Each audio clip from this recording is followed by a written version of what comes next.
welcome to the funeral and to the desert lands east of Jerusalem that will serve as a burial ground for the faded dream of a Palestinian state. That's what Israel says it will do, bury it beneath thousands of new housing units slated for more Jewish settlers on illegally occupied Palestinian land.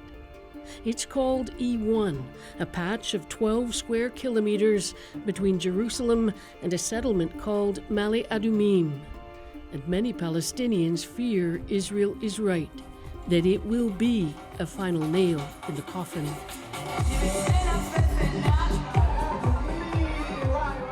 The party marking the end of summer in Male Adumim, one of the largest Israeli settlements in the West Bank. The mayor, Guy Yifrak, gets a rock star greeting, making time for a Facebook Live and a shout out for E1, which will become part of the settlement. Yifrak was beside the hardline Israeli cabinet minister Bezalel Smotrich when he announced building will go ahead and delivered his pledge to thwart a Palestinian state. Male Adumim rises out of the desert like a fortress, imposing itself on the horizon. The mayor says they've been waiting to build an E1 for 30 years, that the settlement needs more room for growing Israeli families. I think it's correct that at a strategic level, Male Adumim be connected to Jerusalem. Jerusalem is our capital city. The Palestinians say building in E1 will sever their physical connection to Jerusalem and split the West Bank in two, making a contiguous Palestinian state with East Jerusalem as its capital impossible. Ifrach isn't bothered. I say openly I don't want a Palestinian state. Still, I think that building in E1 is not what will prevent it, because I know the area, and I know from living here that Palestinians have excellent movement from south to north. Israel severely restricts Palestinian movement, it says, for security reasons, with more than 800 barriers, from military checkpoints to metal gates that can lock Palestinians in or out of their own towns. Maruf El-Rafai is with the Palestinian Authority, an advisor on Jerusalem. All these shops also have the orders for demolition. He's on his way to visit Palestinians afraid they're about to lose their livelihoods or their homes to E1. We lose everything. We lose our jobs. We lose our homes. We are losing our land. We are losing everything. They live in Al-Azariya, a Palestinian town next to Male Adumim and the E1 area due to be developed. Dozens of small businesses here have been issued with demolition orders by the Israeli military, leaving people both angry and afraid. Anna Samir is one of the few willing to speak to us on camera. Nobody cares about us. Nobody asking about us. They've already begun clearing their shelves. I don't believe anybody can stop this. Actually, nobody. Only the God, He can help us.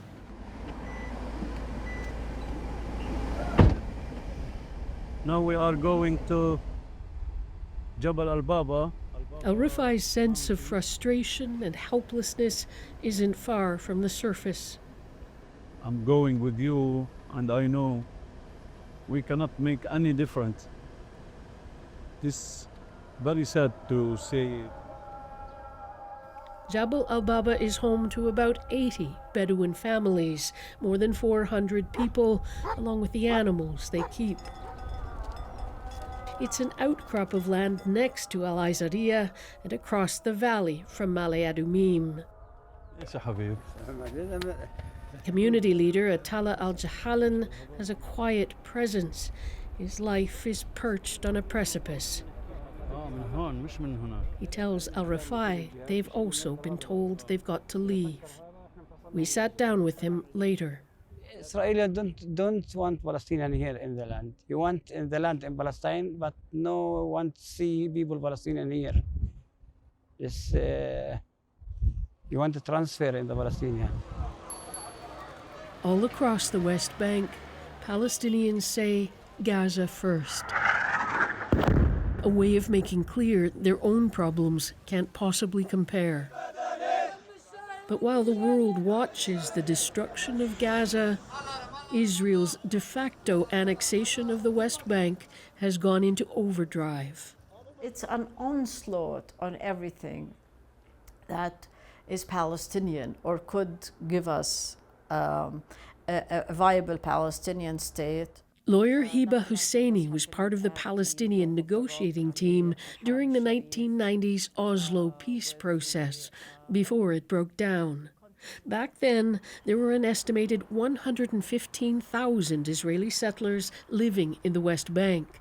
Today, there are more than 500,000, and that doesn't include those in East Jerusalem. Husseini says the resurrection of E1, blocked by the international community for decades, could indeed be a fatal blow for Palestinian statehood. Already the West Bank is divided into separate cantons, if you will, by virtue of the checkpoints and the military checkpoints. She also says it shouldn't overshadow what else is happening in the West Bank, like recent Israeli military operations, displacing tens of thousands of Palestinians from decades-old refugee camps like those in Jenin and Tulkarem. It's a quiet tsunami happening in the West Bank, moving people slowly away from their homes, their livelihood. And then the Jordan Valley. I mean, the armed settlers that have full protection by the Israeli military.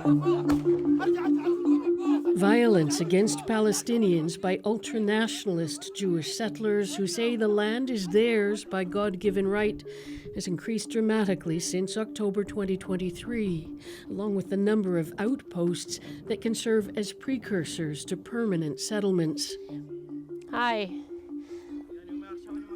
We are a TV crew from Canada. They begin as small camps, usually manned by young men to be approached with caution. Okay. Our crew was quickly turned around when we tried. They just said go. We left without a fight, but they followed us. Why are you following us? A clear attempt to intimidate, especially our videographer. Don't touch me. Don't touch me either. I don't know if we should just hit the road. You see settler outposts everywhere across the West Bank these days. We're trying to go down to the Jordan Valley. The Jordan Valley is part of the Fertile Crescent, and so a valuable agricultural asset for any future Palestinian state. The city of Jericho lies at the southern end, one of the oldest cities in the world and one of the hottest. Fans working overtime here to keep new calves cool at a dairy farm run by the Arab Development Society. It dates back to the 1940s, a gift from Arab governments to help Palestinians improve farming techniques. Its biggest operation is the dairy, with 200 milking cows. They pasteurize and package on site milk, yogurt, labneh, and deliver it, not just in Jericho, but to clients from Ramallah to Hebron. But there are fears the E1 development will change that. Hassan al-Ashkar is an agricultural development expert with the Palestinian Authority. It will put a block on all eastern slopes and Jordan Valley, and we will have to use alternative roads to reach our main cities. Making them less competitive. One more constraint, he says, on farming communities already choked by the occupation. Without accessing the import market or export market, we will not be able to develop. This is a Palestinian neighborhood near Jerusalem, severed years ago by what Israelis call a security barrier and Palestinians an apartheid wall. You see this one? We've come to see Halil Tufakci, an expert on Israeli settlements, who says even without E1, the viability of a Palestinian state is in doubt. That's despite the lip service countries like Canada have paid to it over the years. They recognize Palestinian, but if you go to the field, you can't. There is no state. So if I asked you, is there a point in Canada recognizing Palestine, what is your answer? The point, now it's very late, but something is better than nothing. On the other side of the wall, in Ramallah, Hiba Husseini agrees. It's very important for the Palestinians, for us. We not only do we appreciate it after such a long time, but it also demonstrates a shift in policy in the treatment of the Israel-Palestine conflict. But both say the gesture must move beyond symbolism and fast, with enough pressure on Israel to convince it to change course. Because the sun is setting and the gravediggers began their work long ago.